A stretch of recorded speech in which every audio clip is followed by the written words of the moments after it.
नमस्कार साथियों, उम्मीद करता हूँ आप सब बेहतर होंगे, मस्त होंगे, बम बम होंगे। मैं CS भारद्वाज। वक्फ बोर्ड को लेकर के काफ़ी दिनों से चर्चा, विवाद और इसमें संशोधन को लेकर के सरकार लाने जा रही है। वक्फ पर कोई हथौड़ा चलेगा, वक्फ पर कोई भी संशोधन होगा तो हम नहीं मानेंगे। पक्ष विपक्ष और ये मुस्लिम समाज, कांग्रेस तुष्टीकरण की राजनीति पूरी तरह से पिछले दिनों से हावी है एकदम। वक्फ बोर्ड के वो विवादास्पद प्रावधान जो किसी की भी जमीन को अपनी जमीन घोषित कर सकता है। आपकी अपनी जमीन है, उसे वक्फ अपनी घोषित कर देगा, आप कुछ नहीं कर सकते हैं। आप कहाँ जाएंगे, आप क्या कर सकते हैं? अगर वक्फ ने आपकी संपत्ति को अपनी संपत्ति घोषित कर दिया तो आप क्या करेंगे? ये जो विवादास्पद और असंवैधानिक प्रावधान है, आज उस पर हम लोग चर्चा करेंगे। आप लोगों की जानकारी के लिए बता दूं, हो सकता है जानकारी भी हो, कि सरकार ने लोकसभा में वक्फ कानून में संशोधन का विधेयक पेश कर दिया है। उसमें क्या संशोधन होगा ये हम लोग बाद में देखेंगे, जब चूंकि बिल पर अभी चर्चा होगी, बिल पास होगा, उसके बाद बिल को देखा जाएगा।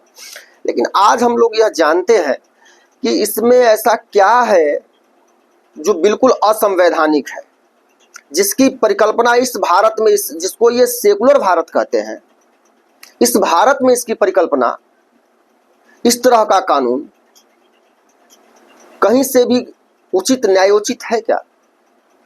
अगर आप सबने चैनल को सब्सक्राइब नहीं किया है तो सब्सक्राइब कर लें, वीडियो को लाइक और शेयर कर दें ताकि अधिक से अधिक लोगों तक पहुंच जाए। वक्फ बोर्ड को अंग्रेजों ने बनाया था 1913 में। तब वक्फ बोर्ड इसलिए बना था कि मुसलमानों में जो गरीब तबके के लोग हैं, उनकी देखरेख, उनके कल्याण के लिए, उनके हित के लिए इसका प्रावधान किया गया था कि जो ऐसे लोग हैं जो उनके लिए दान देना चाहते हैं, या कोई ऐसे लोग हैं जो अपने मरने के बाद अपनी प्रॉपर्टी को सुरक्षित रखना चाहते हैं या किसी सही काम में लगाने के इच्छुक हैं, वो वक्फ करेंगे। और उसमें सिर्फ मुसलमान ही वक्फ कर सकते थे, कोई दूसरा वक्फ नहीं कर सकता। यह कानून था जो अंग्रेजों ने बनाया था उनके कल्याण के लिए। भारत 1947 में आज़ाद हुआ, लेकिन इंटरेस्टेड बात यह है, इंपॉर्टेंट बात यह है कि आज़ादी के बाद भी वो अंग्रेजों का बनाया कानून ही चलता रहा।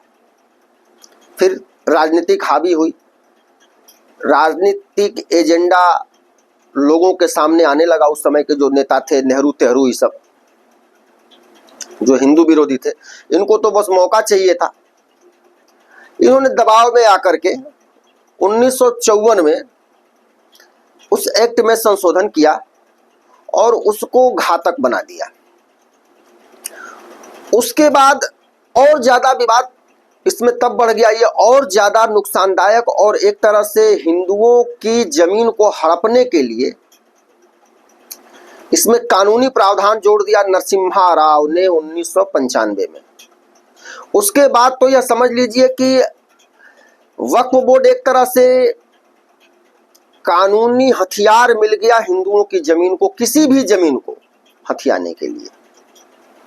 जो थोड़ा मोड़ा बचा खुचा था उसमें कि, और अगर कहीं से बचने का रास्ता था, कहीं से निकलने का रास्ता था या कोई आधार था, उसको 2013 में सोनिया मैनो और राहुल गांधी, ये जो बकबक बकबक करता है हम सेकुलर भारत हैं, संविधान बचाओ, ये चूतिए की जो सरकार थी मनमोहन की, इन्होंने 2013 में इसमें वो सब कुछ कर दिया कि अगर आपकी जमीन को वक्फ कह दे कि हमारी जमीन है तो आप कुछ नहीं कर सकते, यानी कि सुप्रीम कोर्ट भी आपकी कोई मदद नहीं कर सकता।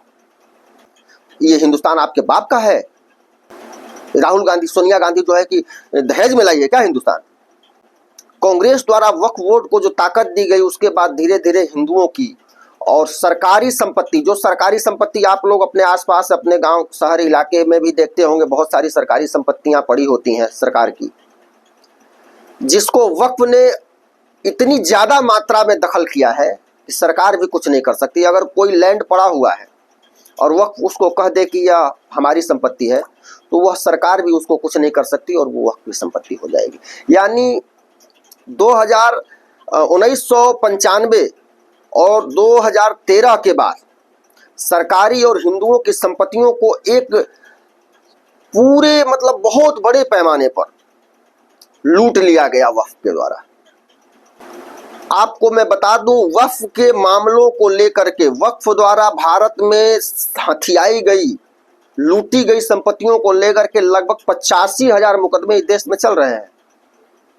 आप अंदाजा लगा लीजिए कि कितने लोगों को बेघर कर दिया गया है। उनकी एक एक इंच जमीन वक्फ ने ले लिया है। तमिलनाडु, आंध्रा में तो गांव के गांव वक्फ के हो गए हैं। उत्तर प्रदेश के कई लोगों की जमीन वक्फ की हो गई है। वो कहीं बाहर रहते हैं, यहाँ वो जमीन पड़ी हुई है, 10-20 मुसलमान उसमें जो है वो मिलके, अरे यार ये जमीन फलाना आदमी की पड़ी हुई है, ये बाहर रहता है, ये कुछ नहीं कर सकता, बस इसको वक्फ घोषित कर दो। वो अपनी नौकरी कर रहा है, वो छोड़ के इधर आए वक्फ पे लड़ने, वक्फ बोर्ड से लड़े कि अपनी नौकरी देखे, उसकी जमीन चली गई बेचारे की। वो हाथ पांव मार रहा है, कुछ नहीं कर सकता। कोर्ट में गया है, कोर्ट तो असहाय है, भाई कानून से बंधा हुआ है, कानून अंधा है, वो कुछ नहीं कर सकता। ये कांग्रेस है, ये जो इंडी फिंडी सिंडी चिंडे सब जो मच्छर है, ये सारे बेहूदे क्या किसी अन्य धर्मों के लिए इस तरह का कानून बनेगा तो समर्थन करेंगे? भारत के जो हिंदुओं के मंदिर है, उसकी सारी कमाई, उसके सारे जो आमदनी है, जो सारा पैसा दान का आता है, वो सारा सरकार के खाते में जाता है।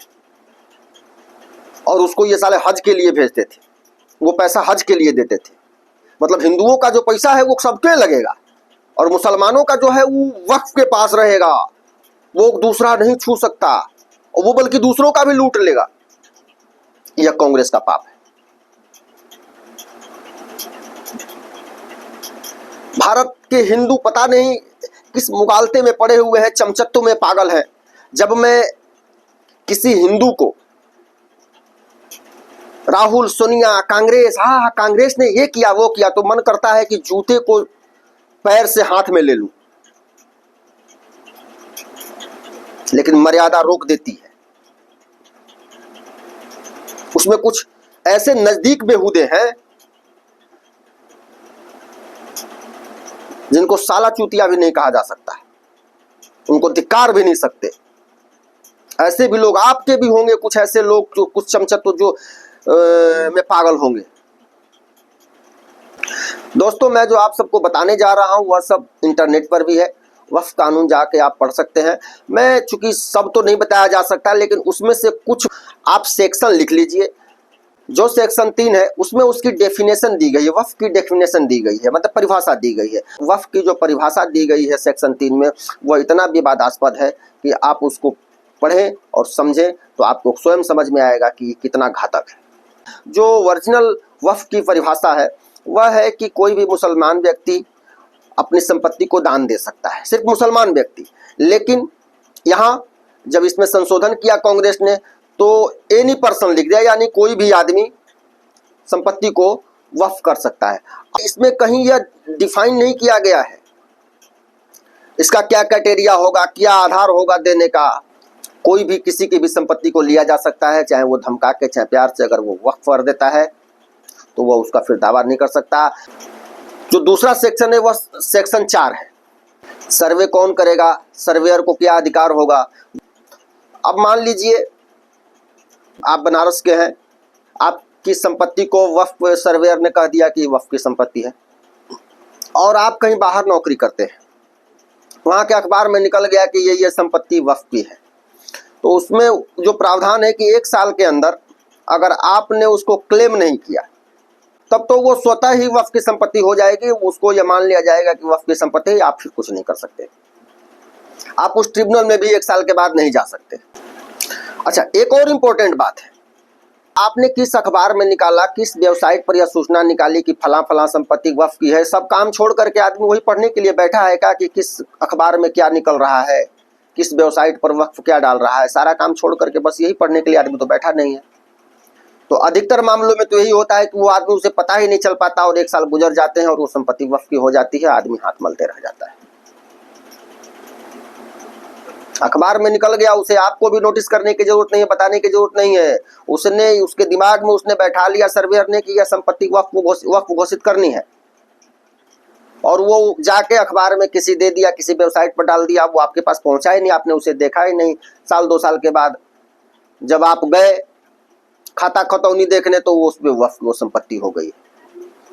उसी जो पब्लिश किया गया है उसी के आधार पर सर्वेयर ने वहाँ के जो भी अधिकारी हैं आपके ब्लॉक के प्रखंड के खाता खतौनी में उस वहाँ से नाम आपका चेंज हो गया होगा और वह संपत्ति वक्फ की हो गई होगी। आप कुछ नहीं कर सकते, आपको पता भी नहीं चलेगा और आपकी संपत्ति वक्फ की हो जाएगी। अगर बाय द वे आपने उस ट्रिब्यूनल में क्लेम किया कि यह संपत्ति कैसे वक्फ की हो गई, तो सुनवाई वही लोग करेंगे, उसी बोर्ड के जो उसमें सारे के सारे मुसलमान होंगे, वही जो लूट के जो अध्यक्ष हैं सचिव हैं, जो लूट कंपनी के, वही सुनेंगे। तो अब बताइए कि वो आपके सुनेंगे क्या? उन्होंने ही कहा है कि वक्फ की संपत्ति है और आप जाएंगे कि नहीं ये सर हमारी नहीं है, हे प्रभु, हे नाथ, हे मालिक, वो सुनेंगे क्या आपकी? क्यों सुनेंगे? और सुनेंगे भी तो आपकी मान लीजिए 1 करोड़ की संपत्ति है तो कहेंगे कि हमको दे दो 50 लाख, चाहे 1 करोड़ दे दो तो तुम्हारी संपत्ति को छोड़ देंगे। तो आप तो दोनों तरफ से गए, घर ही नहीं आपका दुकान हो, मकान हो, फैक्ट्री हो, चाहे कुछ भी हो, अगर किसी चीज को भी वह कह दिया कि यह वक्फ की संपत्ति हो तो वक्फ की हो जाएगी। सर्वेयर का ये अधिकार कहीं से भी लीगल जस्टिस, कहीं से भी नेचुरल जस्टिस लगता है आपको? कोई आए और कह दे उसको इतना अधिकार हो कि ये तो वक्फ का लग रहा है और वो हो जाए किसी दूसरे का, कहीं से भी संवैधानिक लगता है? इस सेकुलर देश में, जिसको इस सेकुलर कहते हैं, ये चूतिया सारे सेकुलर कहते हैं घूम घूम के इसको। अब जो निर्णय से संबंधित सेक्शन है वह सेक्शन है 6। सेक्शन 6 कहता है लिस्ट भी मैं ही बनाऊंगा, डिक्लेयर भी मैं ही करूंगा और डिसाइड भी मैं ही करूंगा कि यह जमीन किसकी है। वक्फ बोर्ड में होगा कौन? सारे के सारे मुसलमान होंगे, या लिखा हुआ कि इसमें सारे के सारे मुसलमान होंगे, यानी यह फैसला करने वाले वही लोग होंगे जो यह कह रहे हैं कि यह संपत्ति वक्फ की है। वही यह अंतिम फैसला करेंगे कि यह संपत्ति वक्फ की है या नहीं, और उनका फैसला ही अंतिम होगा। उस फैसले के खिलाफ आप कहीं high court, supreme court, civil court कहीं नहीं जा सकते, वो कुछ नहीं कर सकते। लूटने वाला जो लूटा है वो कहेगा कभी कि क्या मैं गलत लूटा हूं। इसमें एक और मजे की बात है कि वक्फ बोर्ड से जो आमदनी होगी उस संपत्ति से वह वक्फ बोर्ड का होगा, लेकिन वक्फ बोर्ड के जितने भी मेंबर हैं उनकी सारी व्यवस्था, उनके रहने खाने तनख्वाह की व्यवस्था कौन करेगा? तो गवर्नमेंट करेगी। यानी हम टैक्स जो देते हैं उससे वक्फ बोर्ड के लोगों को तनख्वाह दिया जाता है, उनके रहने के खाने के सबकी व्यवस्था हमारा टैक्स, हम जो टैक्स देते हैं उससे होता है। लेकिन हमें यह पूछने का अधिकार नहीं है, हमें उनके खिलाफ बोलने का अधिकार नहीं है, हमें उनके उनके उनके उनके फैसले के खिलाफ कहीं जाने का अधिकार नहीं है। उन्होंने जो कह दिया वो अंतिम फैसला है। आप समझिए कि इस सेकुलर देश में, इस भारत देश में एक धर्म के लिए ऐसी व्यवस्था, कहाँ से धर्मनिरपेक्षता है जरा बताइए तो? ये साले चूतिए सारे घूम घूम के धर्मनिरपेक्षता का ढिंढोरा पीटते हैं बेहुदे। कैसी धर्मनिरपेक्षता? कौन सी धर्मनिरपेक्षता? ये जूतों के भूत बातों से कभी नहीं मानने वाले हैं, और हिंदू सबसे ज्यादा चूतिए हिंदू है। ये साले उन्हीं की लंगोटी पकड़ करके मैं तो कांग्रेसी हूं। अरे बेहुदे, कांग्रेसी नहीं हो, तुम अपनी बेटी की इज्जत लुटा रहे हो, तुम अपनी संपत्ति लुटा रहे हो, तुम अपना सब कुछ लुटा रहे हो। तुम कांग्रेसी नहीं हो, तुम चूतिए हो। डिसीजन से संबंधित सेक्शन 40 है, निर्णय की अंतिम शक्ति। निर्णय की अंतिम शक्ति किसके पास होगी? निर्णय की अंतिम शक्ति का जो प्रावधान है वक्फ कानून में, वह वक्फ ट्रिब्यूनल के पास है। अब अगर मान लीजिए कल को पार्लियामेंट को, राष्ट्रपति भवन को, रेलवे स्टेशन को, सेना के मिलिट्री एयरपोर्ट को अगर वक्फ की संपत्ति घोषित कर दिया जाता है तो उसकी सुनवाई कौन करेगा? उसकी अंतिम निर्णय की शक्ति ट्रिब्यूनल के पास है। सुप्रीम कोर्ट भी उसके नीचे है, प्रधानमंत्री भी कुछ नहीं कर सकते। यानी कि वक्फ जो है किसी भी संस्था को, किसी भी समाज को जब चाहे तब डी एस्टेब्लिश कर सकता है, यानी उसे धराशायी कर सकता है इस देश पर जब चाहे तब। इस देश की संस्थाओं को बिल्कुल नियंत्रण में लेकर के और अपनी मर्जी का जो चाहे वो कर सकता है। यानी इस देश में अगर कोई सबसे बड़ी संस्था है, सबसे सुपर पावर है, तो वह वक्फ बोर्ड है। सुप्रीम कोर्ट भी उसका गुलाम है भाई, जो कानून कह रहा है। मजे की बात यह है कि यह सब किया किसने? यह सब 2013 में हुआ है। किसने किया? राहुल के चच्चा मनमोहन, जो मनमोहन है, सोनिया के गुलाम जो थे प्रधानमंत्री इस देश को अगर सबसे महामूर्ख अगर कोई पीएम मिला तो वह मनमोहन सिंह मिले और सोनिया के गुलाम। इतने बड़े बड़े वकील आपके थे, इतने बड़े बड़े आपके बुद्धिजीवी कांग्रेस में, क्या तो हम तो बहुत बड़े बड़े बुद्धिजीवी हैं। साला भांग खा के बैठे थे कार्य, या भांग खाते हो दिन भर, गांजा फूंकते हो रे बेहूदो? तुम्हें समझ में नहीं आया कि हम क्या कर रहे हैं?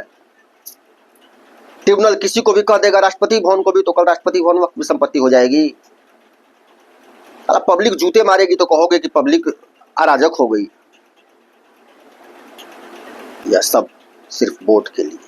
ये कांग्रेसी जो है ना, ये वोट के लिए अपनी बहन बेटी को मुसलमानों के बिस्तर पर भेज सकते हैं। ये बेहुदे, इनका ये स्तर है। और कहने को ये बुद्धिजीवी है। कपिल सिब्बल, अभिषेक मनु सिंघवी, ये सारे बहुत बड़े वकील हैं। अरे बेहुदो, साले गुलाम। तुम इस देश में हिंदुओं को चाहते हो कि सब कुछ लुट जाए और हम बड़े वकील कहे जाएं। शर्म करो, अपने पता करो, अपने बारे में तो अपने डीएनए का जांच कराओ। कोई अब्दुल कूदा है छत पर तुम्हारे। इसके बाद सेक्शन 54 अतिक्रमण मुक्त कराने की जिम्मेवारी। अगर अब मान लीजिए कि वक्फ ट्रिब्यूनल ने यह कह दिया कि राष्ट्रपति भवन वक्फ की संपत्ति है, पार्लियामेंट वक्फ की संपत्ति है, रेलवे स्टेशन, फला रेलवे स्टेशन वक्फ की संपत्ति है, तो उससे उस अतिक्रमण को हटाना होगा। वह आदेश दे देगी पुलिस को, एसपी को, डीएम को, यानी भारत की किसी भी पुलिस को, किसी भी संस्था को। तो उस अतिक्रमण को हटाने के लिए वह पुलिस मजबूर होगी। सुप्रीम कोर्ट भी इसमें कुछ नहीं कर सकता, क्योंकि यह कानून है भाई। वक्फ ने अगर ऑर्डर कर दिया, क्योंकि पुलिस वाले, चाहे पुलिस अधिकारी भाई, उनकी नौकरी है, वो तो कानून के गुलाम है, वो अपनी नौकरी तो गंवाएंगे नहीं। अब वक्फ ने कह दिया तो कल को पार्लियामेंट को हटाना पड़ेगा। सुप्रीम कोर्ट भी इसमें कुछ नहीं कर सकता। हमारी आपकी क्या औकात? यानी सुप्रीम कोर्ट भी वक्फ ट्रिब्यूनल के नीचे है। देश में अगर कोई सबसे बड़ी न्यायपालिका है तो वह वक्फ बोर्ड है, वक्फ ट्रिब्यूनल है। ये हालत है। ये कानून बनाया है कांग्रेस ने, बेहूदों ने। कांग्रेसी कहते हैं हम कांग्रेसी हैं, देश आधार करें। बेहूदों, तुम साले इस देश से हिंदुओं को मिटाने के लिए जो जो नहीं चाहिए वह तुमने किया। जो हिंदू तुम्हारी चमचाई करता है ना, उसे मैं चूतिया के अलावा कुछ नहीं मानता। इस देश में अगर सबसे बड़ा कोई चूतिया है तो वह वो उस परिवार की गुलामी करने वाला जो चमचा है। वक्फ ने जो कह दिया वह फाइनल है, आप कुछ नहीं कर सकते, आप उसको चैलेंज भी नहीं कर सकते। यह कानून कहता है कि वक्फ का ऑर्डर अंतिम है। वक्फ ने अगर कह दिया तो आप high court, civil court, supreme court कहीं नहीं जा सकते, उसका फैसला ही अंतिम है। इसको समझना होगा, समझिए। क्योंकि इलाहाबाद हाई कोर्ट जहां चलता है, वक्फ ने उसे भी वक्फ की संपत्ति घोषित किया हुआ है। आप समझिए कि ये कितना खतरनाक है। श्री कृष्ण जन्मभूमि, हमारे सनातन के देवी देवता सारे कृष्ण जन्म 5000 साल और उससे ऊपर के धर्म ग्रंथ और उससे ऊपर के हैं। उससे पहले ये नुनिकट्टे कहीं इनका पता भी नहीं था। इस्लाम का दुनिया में कहीं अता पता नहीं था। ये मच्छर की प्रजाति, ये सब इनका कुछ पता नहीं था। और आज ये कह रहे हैं कि श्री कृष्ण, जहाँ भगवान श्री कृष्ण जन्म लिए हमारे, वो वक्फ की संपत्ति हो गई, वो इस्लाम की संपत्ति हो गई। मतलब 5000 साल पहले जहाँ कृष्ण जन्म लिए, ये पता, उस समय इनका पैदाइश भी नहीं हुआ होगा। ये 2 रुपए 4 रुपए वाले और ये तलवार के डर से सलवार पहनने वाले,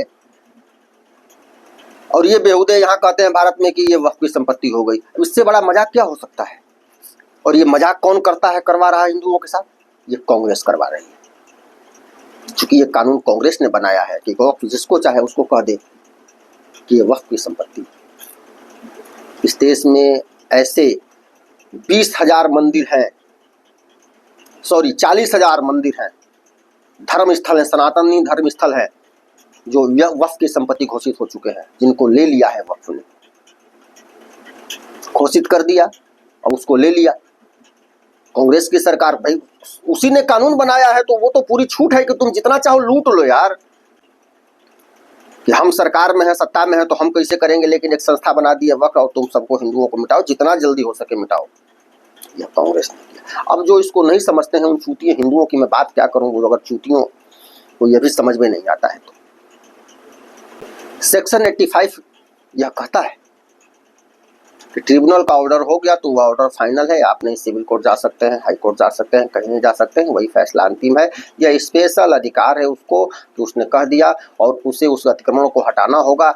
उसके लिए पुलिस मजबूर होगी, इस देश की संस्थाएं मजबूर होगी, जो भी कानूनी संस्थाएं हैं इस देश की, भारत की, उनको जाके अगर कह दिया कि पार्लियामेंट वक्फ की संपत्ति है तो पार्लियामेंट को उनको हटाना होगा। भाई अब आप समझ सकते हैं, नहीं समझ में आ रहा है तो दीवार पे सर मार के फोड़ लो हिंदू, उससे अच्छा ऐसा डूब के मर जाओ। अब आप लोग विचार करिए कि क्या इस देश में यह होना चाहिए, जिसकी संपत्ति को मन करे कोई ले ले, यह होना चाहिए? वैसे मोदी सरकार इसमें संशोधन का प्रावधान लेकर आई है, देखना है क्या क्या संशोधन लेकर के आई है, लेकिन यह चिंता का विषय, यह सोचना होगा हिंदुओं को कि कांग्रेस ने आपके साथ क्या किया है, किस तरह का कानून बनाया है। अगर आप इसको नहीं समझ रहे हैं, नहीं समझ पा रहे हैं तो आप निश्चित रूप से महातूतिए हैं। आप स्वयं भी बताइए कि क्या इस तरह का कानून देश में चलना चाहिए। कहने को तो यह सेकुलर देश है, अगर अभी मुस्लिम हितों की बात हो जाएगी या कोई ऐसी बात हो जाएगी ना तो संसद में सारे विपक्ष के नेता खड़े हो जाते हैं, अरे ये तो मुस्लिमों के साथ जाति हो रही है, ये धर्मनिरपेक्ष राष्ट्र है। लेकिन इस धर्मनिरपेक्ष राष्ट्र में ऐसी एक संस्था है जिसमें कि सारे के सारे मुसलमान होंगे। भाई भारत सरकार का संविधान कहता है कि कोई भी सरकारी संस्था ऐसी नहीं बनाई जा सकती जिसमें कि किसी धर्म विशेष का बिल्कुल जिक्र हो कि यही लोग होंगे। अब तो सुप्रीम कोर्ट मान लीजिए कोर्ट है तो उसमें खाली हिंदुए होंगे, मुसलमान हिंदू सारे जज हैं। आप अगर कोई कोर्ट बनाते हैं, कोई न्याय का कोई घर बनाते हैं तो उसमें भाई कोई हो सकता है ना, लेकिन नहीं। एक गधे को अगर ये बोर्ड के पास ये अधिकार है कि ट्रिब्यूनल में एक गधे को अगर कह देंगे, नामित कर देंगे कि यह गधा ही ट्रिब्यूनल का जज रहेगा, तो वह गधा उस ट्रिब्यूनल का जज हो जाएगा और उसे हमें आपको सरकारी अधिकारी जज मानना होगा, चाहे वो गधा हो। और अगर दूसरे धर्म का कोई कितना हो विद्वान है उसका कोई मतलब नहीं है, उसका कोई पूछ नहीं है, वह नथिंग, कुछ नहीं है। बहुत बहुत धन्यवाद। अगर आप सबने चैनल को सब्सक्राइब नहीं है तो सब्सक्राइब कर लें। और हम लोग देखते हैं, सरकार संशोधन का प्रस्ताव लेकर के आ गई है, चर्चा होगी उस पर, वोटिंग भी होगी, उसके बाद देखते हैं हम लोग उस पर फिर चर्चा करेंगे कि इस बिल में क्या क्या प्रावधान, क्या क्या संशोधन लेकर के सरकार आई है। उसे उम्मीद की जा रही है कि ये जितने भी खतरनाक प्रावधान हैं इस देश को लूटने का, इस देश को जब चाहे तब धराशायी करने का जो सारे प्रावधान है उसको सरकार खत्म करेगी, ऐसा हमें विश्वास है। बहुत बहुत धन्यवाद। जय हिंद, जय भारत।